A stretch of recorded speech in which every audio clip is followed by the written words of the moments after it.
Seperti inilah kondisi air Sungai Rawas di Desa Karangdapo, Kecamatan Karangdapo, Kabupaten Muratara yang kembali keruh.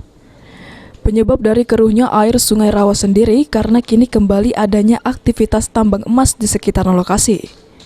Dengan kondisi keruhnya lagi air Sungai Rawas ini membuat kesal warga, karena air Sungai Rawas sangat dibutuhkan masyarakat untuk mandi dan mencuci pakaian maupun piring.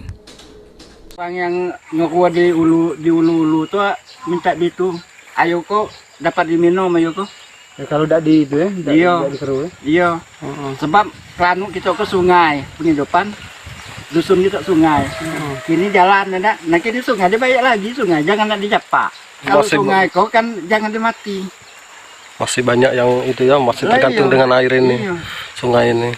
Paling sepertiga kalau di dusun kan jangan ada sumur. Jadi banyak ini ya, gara-gara apa lah air ini keruh? Oh kan pemas di ulu Rawas, di ulu Kopi. Tambang emas itu lah. Ada stop, mendak kacanya stop, pokoknya lah kayak jauh-jauh ke Pucu. Jangannya dalam Rawas lagi, jangan dalam Kopi. Oleh karenanya, warga berharap agar pemerintah serta aparat TNI dan polisi kembali turun ke lapangan untuk mengatasi keruhnya air Sungai Rawas ini. Adi Arianza, PAL TV.